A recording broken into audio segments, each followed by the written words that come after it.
Testing, testing. Hey, folks, this is Dave Yauk, and here we have two students that just got off the trailer.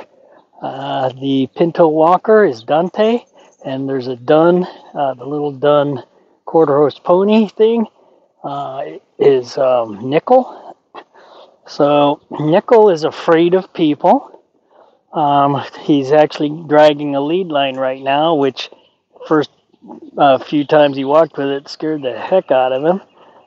So anyhow, he's got that lead line because you can't just walk up to him and catch him. The standard way to catch him is to put feed in his stall. When he walks in to eat it, you close the stall door. And once he's in the stall, you can put a halter on if you're real careful and lead him and stuff.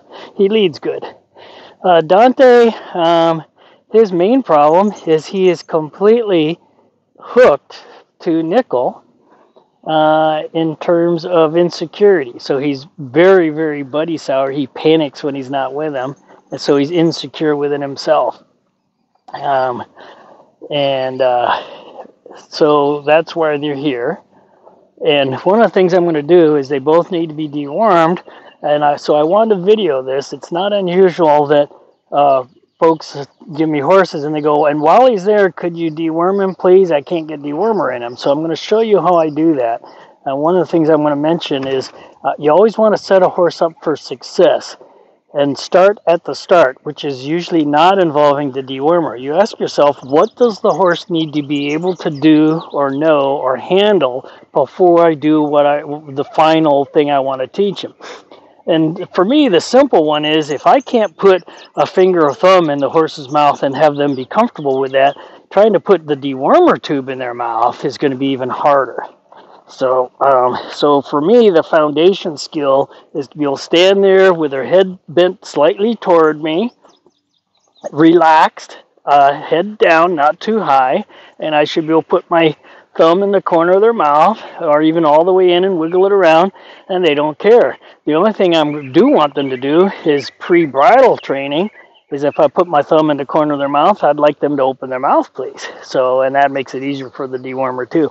The other thing is there's some flies out, and I want to fly spray them, and I suspect, matter of fact, I need to go get that. I don't know how well either one of them will fly spray. I suspect that Nickle probably is not going to like anything that a human does to him. So we will, matter of fact, I will start with that and see how they feel about that. And now I'm going to skip the foundation for fly spray. A horse that has trouble being fly sprayed, the best foundation for that is being thoroughly sprayed with powerful hose. I'm going to wait till he's done doing that. If you can't spray them all over with a powerful hose, you're not going to be able to fly spray them. They have problems with things contacting their skin. They find it too much for them. And then, of course, you have the sound associated with a fly spray pump.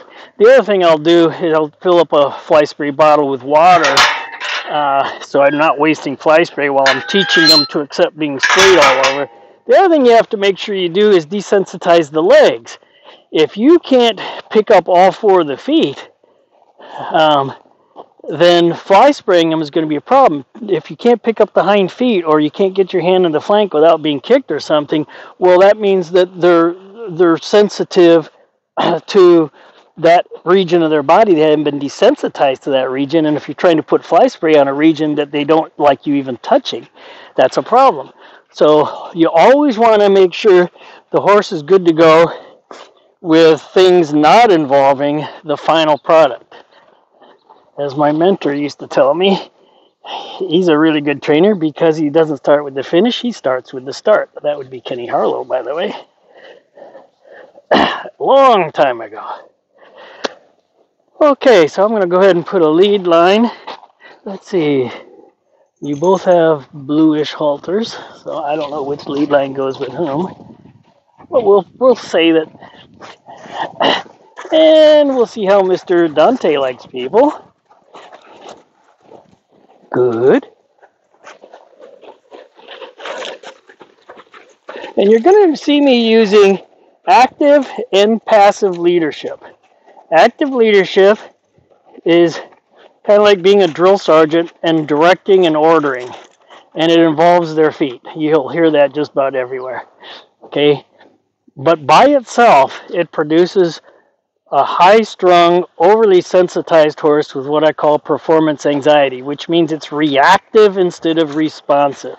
I want to teach horses to be responsive, not reactive. So I combine passive leadership with active leadership. Passive leadership is, I want you to love me, I want you to be my best friend. Active leadership is, I'm in charge. You have to combine both. The being in charge actually lends a horse security. When they feel like they're with a more powerful individual, they feel safe and secure. That individual needs to be you, not another horse. When I'm backing away like I just did, that's passive leadership.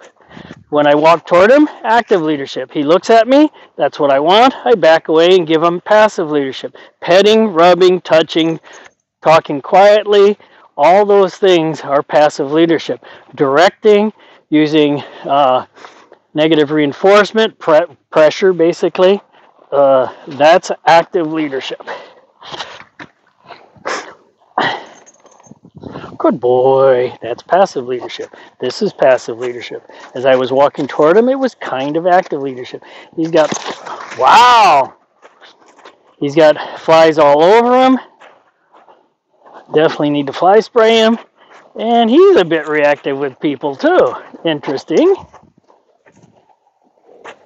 Good boy. As I walk toward him, this is actually active leadership. When I walk away, it's passive. And there's not a thought in my head, not much of one, about Nickle, and he's going to figure that out. But Nickle is every thought in Dante's head. And it looks like vice versa, too.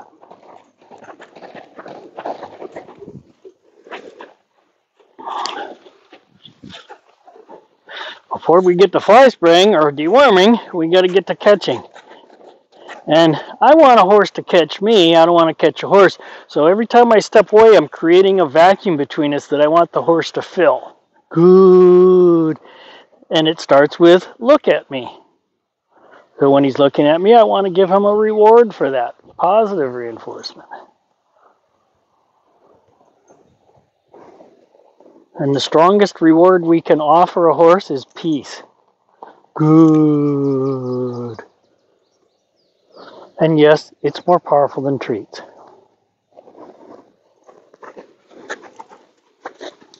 Good.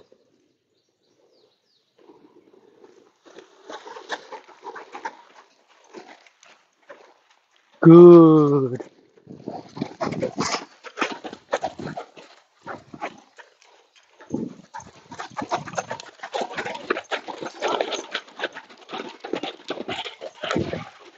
Good.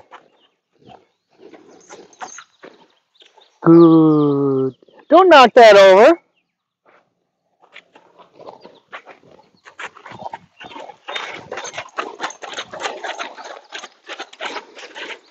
Well, you're definitely gated. Thought you looked an awful lot like a walker, and you're supposed to be a walker.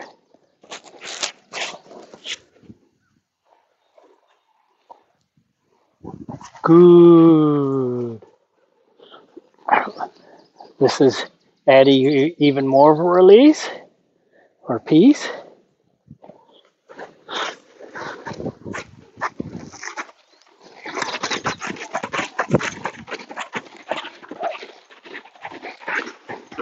While he's going around, I'm looking him in the eye or the nose.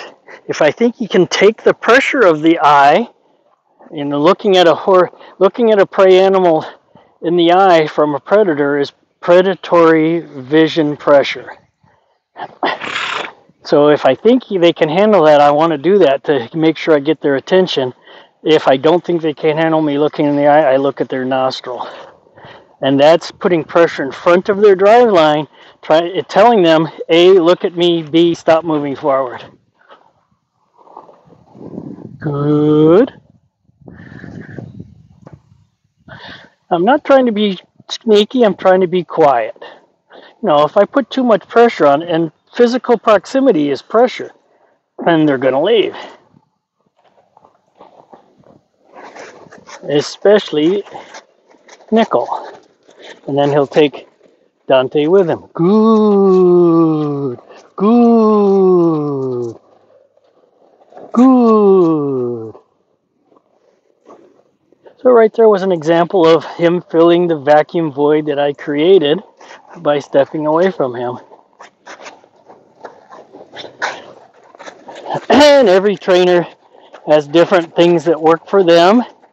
We do what works. A lot of trainers might say never turn your back on a horse, never walk away from a horse. There's, that works for them, fine. I'm doing what works for me, which is passive and active leadership simultaneously and offering peace. Good. Good. You want to come with me? No?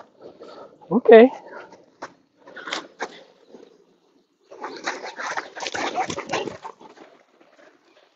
And one of the other things I'm doing at the same time, so I'm trying to establish our relationship, a common language, and I want to sensitize the horses to me, and you could say in a way they're too sensitive to me, but not in the right way. When I say sensitize a horse to me, I want it, instead of the horse thinking about themselves, which both of them are doing, and each other, I want them thinking about me. I want them to get out of their own head and get into my head by asking the question, what does he want me to do? And the secondary question, which follows that in the beginning, is, am I going to do it? But obviously, neither one of these horses are asking the question, what does he want us to do? They're just reacting to me. There. And if you get a horse asking, what does he want me to do? That's how you create a responsive horse, because then they're making a decision without being forced.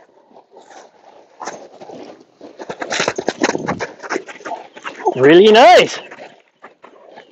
So you're also defensive.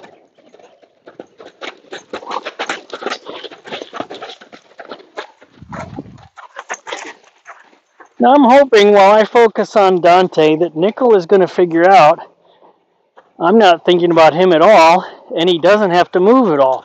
I've got no attention. I mean, there's a little bit, I know what he's doing. There's a little tiny bit, 5% of my brain, that I'm attending to what he's doing. But I want him to figure out he's not doing anything. He doesn't want me. And then he'll just end up standing there and not moving at all while I talk to Dante. That's what I would like. The problem I have is with them this close together, is as soon as that happens, that happens. And of course, that's something I'm going to change by working them independently eventually, like that.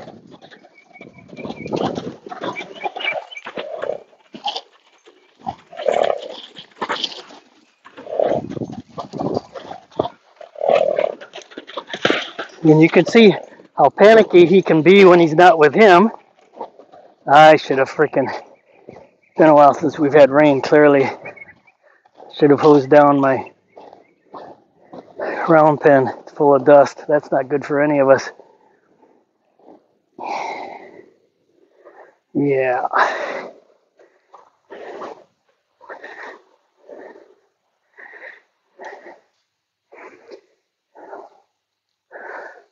It needs to be windier to get rid of the dust.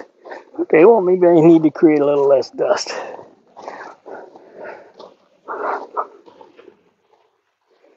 Good. There's a little bit of thinking from Dante. Good.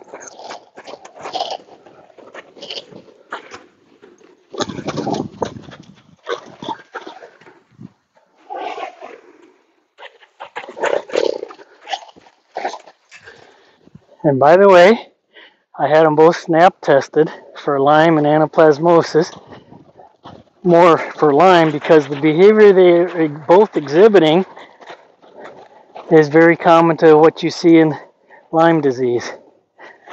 I call it environmental hypersensitivity, spookiness.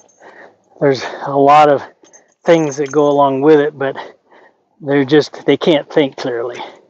They're full of anxiety, and it's from the steady state pain of the Lyme disease, whether it's swollen joints or insides. It's hard to say because they say Lyme disease symptoms are almost unique to each individual. There are clusters of symptoms, but they've both been tested, came out negative in a snap test. So theoretically, and Nickle just got his teeth done before he came here. Dante's going to get his teeth done while he's here. So there's no obvious physical problems. Well, actually, I think that Dante here's got a big insistent strangles problem, insistent small strangles problem.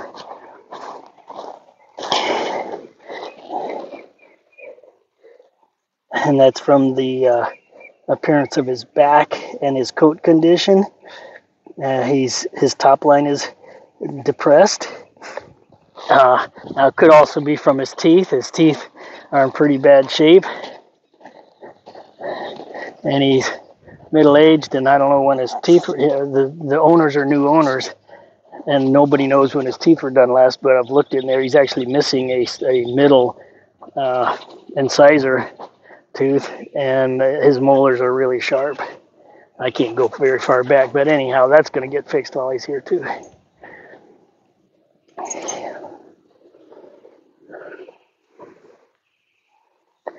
I don't know how long this video is going to be, or how many 30-minute sessions, 30-minute stop and plays is going to take before I get this done, but I'm on horse time. It doesn't matter how long it takes. I mean, they gotta, with all the flies I've got, they gotta get fly sprayed. Oh, and I just realized they didn't give me any fly masks. Well, I got fly masks.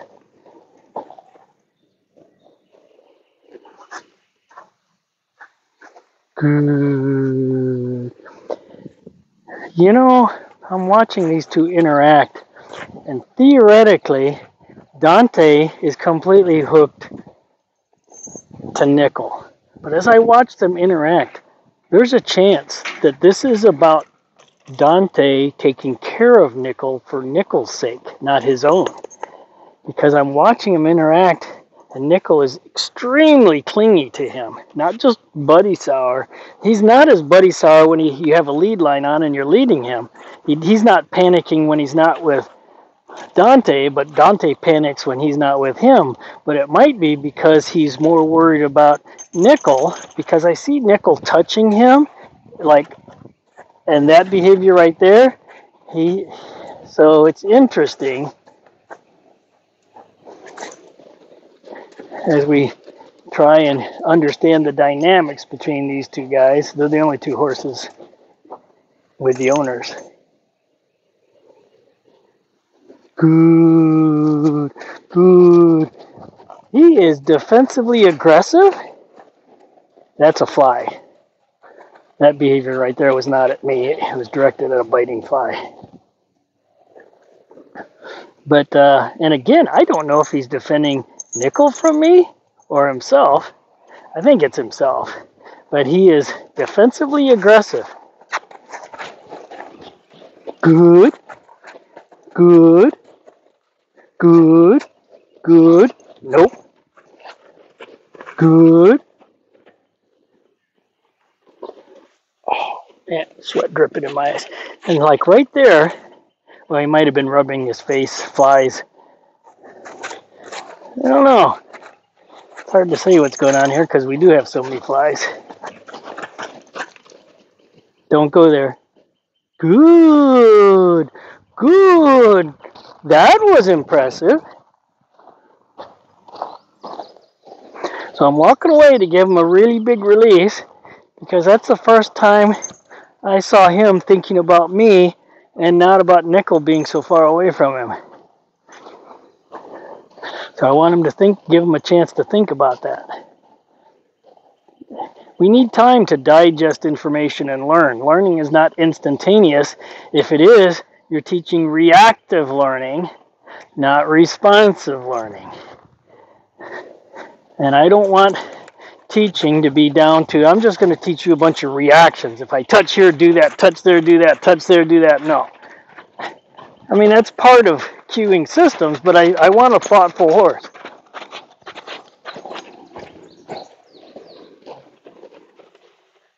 Good.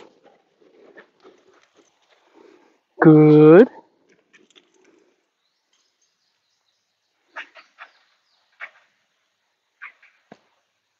Good.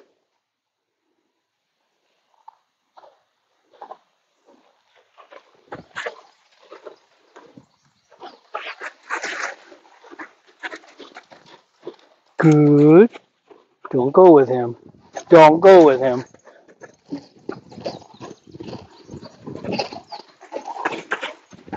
Don't go with him. Good. Good. I know you got flies.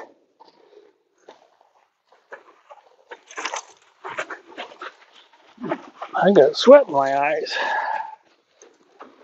Good. Good. Good. Pretty sure that is Nickle taking care of flies on himself, using him as his fly rag. You're okay. I know you got flies.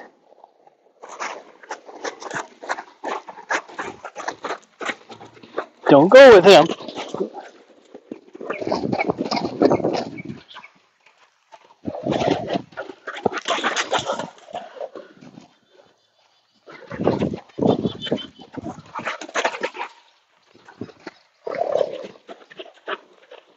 Good. Good. Good.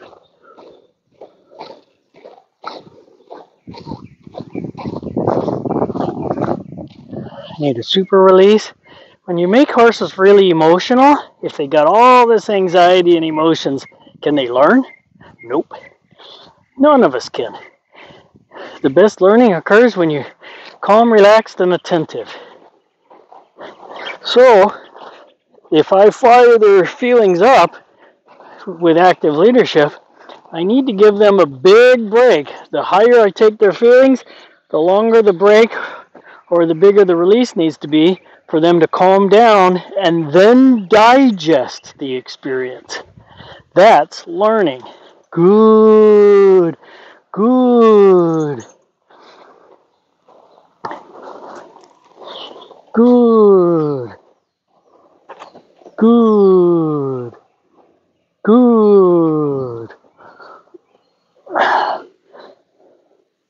Now I'm offering peace. Good. And it's really easy to catch a horse if they walk to you. Good. Good. Good. Do you know I can fix your fly problem? I don't know if you know that. Hey, don't walk away from me. There comes active leadership.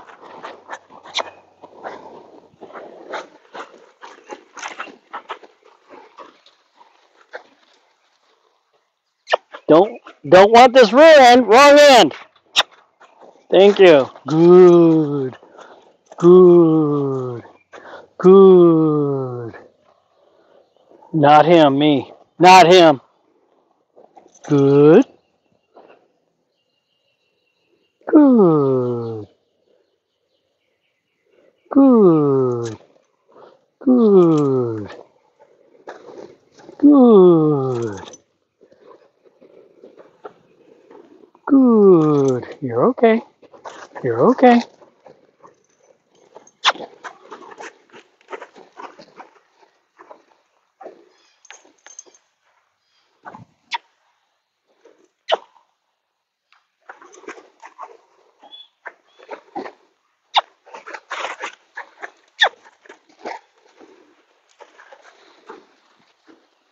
And what I'm doing, I'm only talking to Dante. I am not talking to Nickle at all.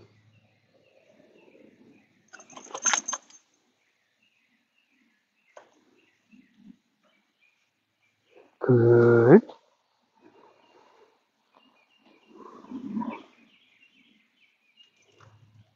Good.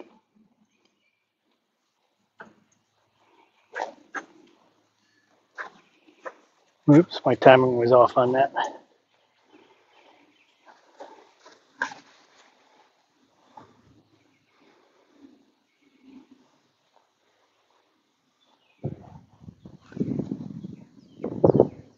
Good.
When I first touch Dante, I'm going to want to touch his shoulder, not his face.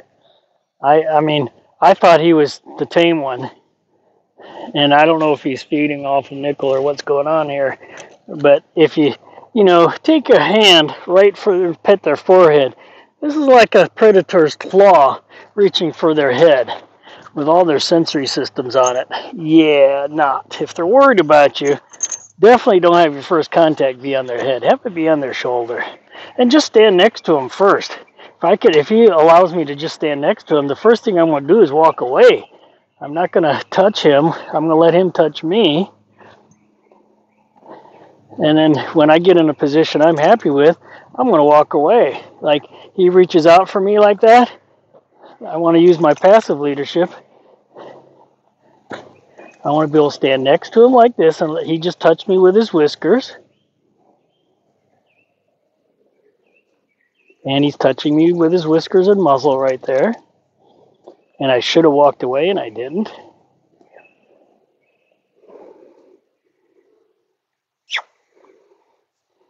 And of course, one of the problems is if I get too close to Nickle, he's going to take off. And I have a problem with my cone proximity right here. Personal problem. Hey, Dante. There's an opportunity to walk away. He touched me with his whiskers again. So, I don't know if you've heard of a thing called approach and retreat. Approach and retreat is something we do with difficult to catch or wild horses even. I use it with Mustangs a lot. Approach and retreat. Predators approach, but predators don't retreat. So, and every time you walk toward a horse that doesn't like your proximity, you're going to raise their anxiety. Every time you walk away, you lower their anxiety. Okay? If you keep doing that, theoretically over time their anxiety is not going to go as high. I call it yo-yoing their emotions. One of the ways I teach horses emotional auto-regulation, which means self-control of your feelings, is by taking their feelings up, taking their feelings down, taking them up, taking them down, and teaching them over time that you don't feel good with high anxiety, and guess what? You have a choice. I know you might think you don't, but if you don't have a choice, that means that no one has taught you how to control your feelings and how to have choices. You know, just as you have choices about your behavior and your thinking and your ability to think and concentrate, you also have the ability to make decisions about your feelings. But sometimes it's a skill that you have to be taught or learn or acquire. Good. So I think he's at a point where I can probably brush his shoulder. He's got cocking the leg. He's letting me walk up to him. I'm going to end up walking a little bit closer first and maybe crowding him a little so I could be close enough to touch him. And I'm going to let him sniff my hand. And I'm going to walk away. One of these times I walk away, he might come with me. That's the power of combining active and passive leadership, is over time, an individual doesn't even know why, but they want to be with you. They feel better when they're with you. And because two things, they feel more secure when they're with you, but also there's peace around you. They feel good. And he's about ready for me to touch him, I think. I'll find out when I do. And it's usually best to not have a glove on when you do that. Matter of fact, when he was sniffing my hand, it probably would have been better for me not to have a glove on too. And as I walk toward him, I'm looking down at the ground. I'm trying to be fairly passive, even walking up to him, because physical proximity is pressure. And right there, I just petted his shoulder. First thing I'm going to do is walk away and let him think about that. There we go. And of course, first thing I don't want to do when I do catch him is all of a sudden start fly spraying him real aggressively, because that's going to be punishment. Oh, I let him catch me, and now I've got fly spray. So I'm going to work my way up his neck and head. I don't want to just reach and grab. If I just grabbed for his halter right now, it'd be a sudden movement, and it'd be, somebody grabbed for your face. It's going to make you not really be happy. So I want to work my way up. I don't know if he's head shy or ear shy, but I want to work my way up until I can grab his halter like this, and then I want to reward him by petting him. And the best reward I could have right now is walking away. Even if I have to start over, it's more powerful for me when I get what I want to quit. Quit faster, quit longer, quit earlier. The learning comes with the quit, not the do. You push a horse, they do something. That's not learning. The learning occurs when you quit and they can think about what just happened. He did that, he told me to go, I went. When I did, he quit. Oh. And that's called negative reinforcement. If you push, push, push and there's no quit, there's no release. Now you can also see that Nickle is letting me be pretty close to him. Although, of course, he's not letting me go for him. So now that I've gotten this far, I'm going to go ahead and put a lead line on this guy. But then when I do, the first thing I want to do is get away from him and not put pressure on that lead line. Ooh, nice breeze. Oh, getting cloudy. I like that. So now I want to come in, let him sniff me again, and pet his shoulder again. Because I don't want to go through that every time I want to catch him. And if I turn him loose in a paddock, am I going to be able to catch him and put a halter on him? I'm not going to leave his halter on when he's in the paddock. So before I let these guys out in the paddock, I need to have something, a way of catching them. I'm also going to teach him a head down cue. Oh, he's bringing his head down on his own. Now I'm going to ask him to bring his head down.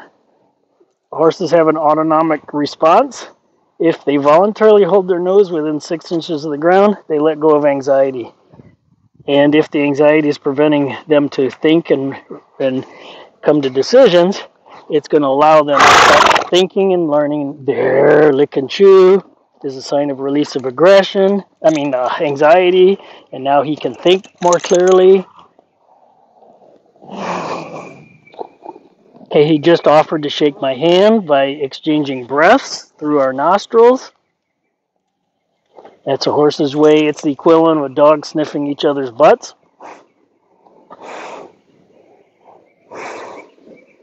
When I do that, I'm breathing out my nose, which is pure air from my lungs. If you open your mouth up and blow air out of your mouth into their nose, that air is coming from past your esophagus, which goes down to your stomach, and you can be blowing the smell of rotten meat, unless you're a vegan, into their nostrils. Hi, I eat meat. I'm a predator. You're meat.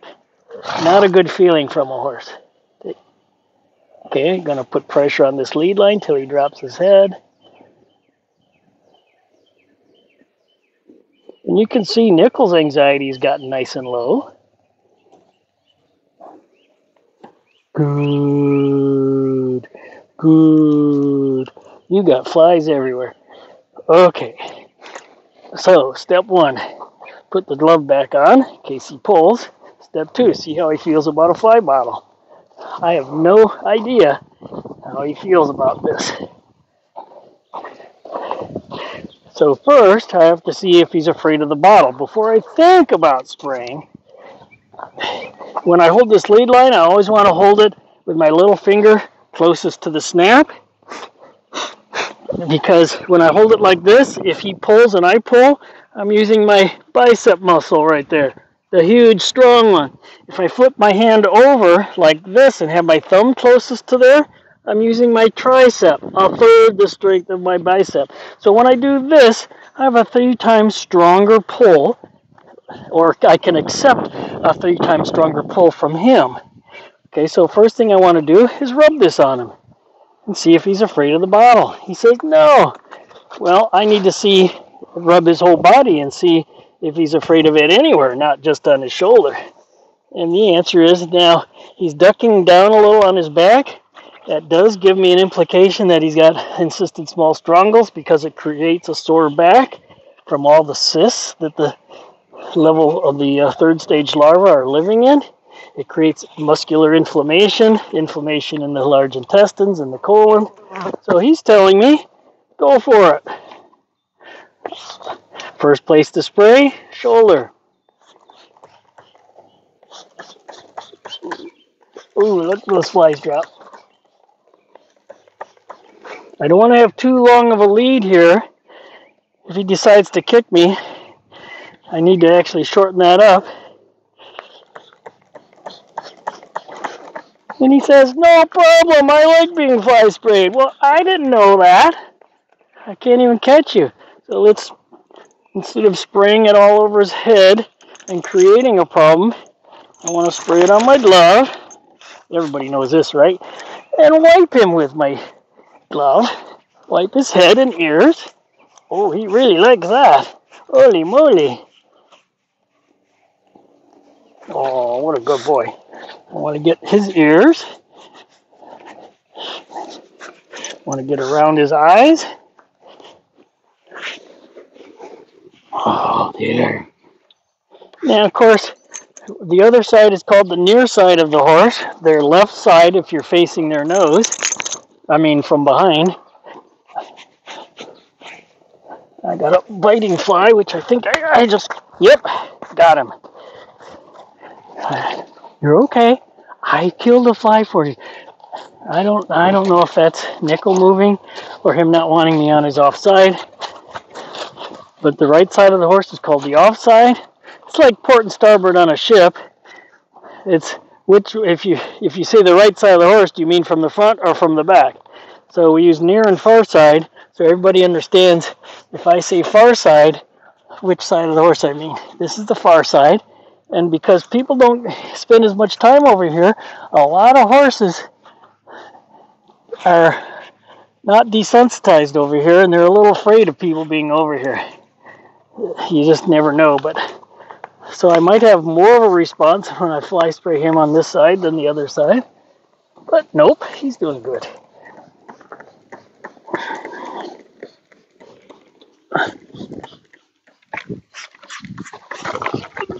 Get up in there growing real good.